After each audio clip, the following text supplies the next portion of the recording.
ها دا ورور سوال کړی دی چې او زه په خپله به دې سوال کې اوس شکي یم چې تېر شوي پېر ما جواب کړی و که نه و چې یو سړی د درودو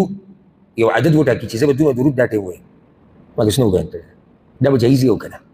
لکه یو سړی دا وایي چې زه به د ماښام د منځه نه بعد د ماسخوتنه پورې 100 پېرې درود وایم سهار د منځه نه بعد جومات کې کښېنم نور راختو پورې به زه 50 پېرې درود وایم دا چې زه ټاکم چې 50 او دا چې زه دا ټیم نو د ورور دا سوال دی چې دا طریقه صحیح ده که نه ده جواب دا یاد کړه اولنۍ خبره خو دا چې په رسول صلی الله علیه وسلم باندې درود ویل ډېر اوچت عبادت دی ډېر اوچت او الله قرآن کوي ان الله وملائکته یصلون علی النبي الله او ملائکه پیغمبر درود وایي یا ایها الذین آمنوا صلوا علیه وسلموا تسلیما ای ایمان والو تاسو درود وایي او رسول صلی الله علیه وسلم حدیث کوي صحیح مسلم کې من صلى علی واحده صلى الله عليه 10 څوک چې ما باندې یو پیر درود وایي الله پرې لس رحمتونه هغه رالیږي خصوصا بیا لکه بعض وختونه خاص دي ځای کې ښه ډېر وایي لکه د جمعې ورځ امام ابو داود حدیث راوړی د رسول صلی الله علیه وسلم وایي ستاسو په دې ورځو کې غوره ورځ هغه د هفتې په دې ورځو کې غوره ورځ د جمعې ده فاکثروا علی من الصلاه فيه نو په دغه ورځ ما باندې درود ډېر زیات وایي هر وخت درود وایي او هغه حدیث ډېر د یېرې دی چې کله جبریل علیه السلام خیري وکړه رسول صلی الله علیه وسلم پرې امین وویل صحابه کرامو امین واورېدو خیري خو نه یې اورېدلو یا رسول الله دا تاسو چې د امین وویل هغه جبریل راغلی و درې خبرې کړې یو یې پکې دا چې ستا تذکرې یوځي کې وشي او په تا یو کس درود ونه وایي الله دې خوار کړي رسول صلی الله علیه وسلم په امین ویلي هر ځای کې چې د رسول صلی الله علیه وسلم نوم راشي درود وایي په دې الله تعالی بې شماره اجرونه درکوي او حدیث کې راځي چې د دنیا او د آخرت مسلې ورسره حل کېږي د دنیا او د آخرت مسلې او دا یعنې زه به څه د الله کمزوری بندی یم او ګناهګار خو دا د تجربې خبره ده د الله او د الله د رسول نه ثابتې خبرې دي او دا تجربه شوي خبرې هم دي کله درته څه خبره ګرانه شي که نه نو په رسول صلی الله علیه وسلم باندې درود ډېر زیات وایه دې سره الله مسلې اسانوي دې سره الله لارې کولاوي بندې لارې بندې دروازې به ورته کولاو شي دویمه خبره دی ورور چې کوم کار کړی دی دا د مسلمان اوچت عمل دی چې دې ځان له ورځ کې وخت وټاکي چې زه به د الله ذکر کوم دا ډېره ښکلې طریقه ده او ډېر لږ خلک دا کار کوي چې دا وخت ټاکلی چې زه به دې ټیم کې الله یادوم د وخت ټاکلو څه فایدې زموږ د ژوند نن سبا ډېر مصروفه شوی یا موږ مصروفه کړی دی دومره مصروف هم نه دی څومره چې موږ مصروفه کړی لکه زه فیسبوک ته ناست یم او زه مصروف یم خو تا دې ته موبایل کارت ته ور واچوې ستا د مصروفیت ختمېږي که نه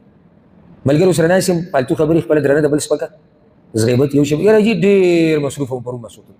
ډېر په څوک ما ورته ځان مصروفه کړی چکر له وتم بازار ته هسې ګاډي کې کته به راتلم او ما ځان مصروفه کړی خو موږ بیا هم وایو نه موږ مصروفه یو ځکه چې دې مصروفه ژوند کې لازم موږ څه وخت او د یېرې خبره نه ده چې څوک ویري یو څو منټه ډېر وخت هم نه غواړو یو څو منټه د قرآن تلاوت د الله یادول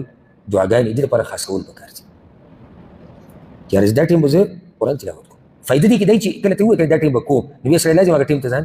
فارغه کوي که څه مصروفیات دي او دا هر سړی نشي کولی هر سړی نشي کولی خو بیا ته د ورور دا سوال لاګ او ما ته یو کس ویلی چې تا دا خبره په خپله څو پیرې کړې ده چې یو عبادت شریعت پرېښودی یې کولاو نو ته څنګه یو وخت پورې تړې یو سوال دویم شریعت تا ته ویلي چې دا ذکر کوو چې څومره کولی شي نو ته ولې شمار څنګه ټاکې او دا خبره خو موږ کړې نو د دې ورور دا سوال د دې اوس جواب او ما ته یو کس وایي تا چې اوس دا خبره وکړه چې دا غوره طریقه ده ښه طریقه ښه کار د دې اوس جواب نه جواب یې ووایه موږ به الله یادو د الله ذکر به کوو عبادت به کوو بغیر د بدعاتو اولنۍ خبره هغه دا ده اهمه مسله په اذکارو کې ذکر چې په کوم الفاظو سره په حدیث کې او قرآن کې راغلی دا په شان دی الا عام ذکر یو عام ذکر چې ته هر څنګه وي خو چې کوم ذکر خاصي لکه مثال شپې چې ته ودې کېږي ذکر کې حدیث کې راغلي که ته دې الفاظ بدلې چې راځه وبګرې ځان نور الفاظ ور واچو نه نشي ځکه چې د رضي ذکر راغلی د رسول صلی الله علیه وسلم او یو صحابي د رسول صلی الله علیه وسلم دعا واورېده صحیح بخاري کې د حدیث د براء بن عازب رضی الله وی رسول صلی الله علیه وسلم چې کله د شپې ودې کېږي او د سردام کوه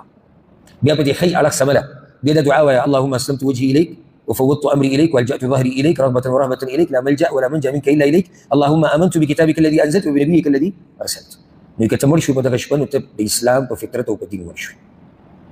نو دې برا بیا رضی الله عنه وی رسول صلی الله علیه وسلم یا رسول الله زه یو پیر ولولم تاسو واورئ هغه ته وایي وی کله چې حدیث ته ورسېدم اللهم امنت بكتابك الذي انزلت نموي وبرسولك الذي ارسلت او باغ رسول می ایمان دې چې تعالی لګلې وی پیغمبر صلی الله علیه وسلم وبنبيك الذي ارسلت حالانکه نبی او رسول علم دې دا ډېر ښه دلیل دی چې اذکارو کې موږ ته د ځان نه ګوتې نشول حالانکه د نبي په ځای رسول وي دا بعض راشي موږ ته وایي مړی خو تاسو تنګول کوي نو خیر دی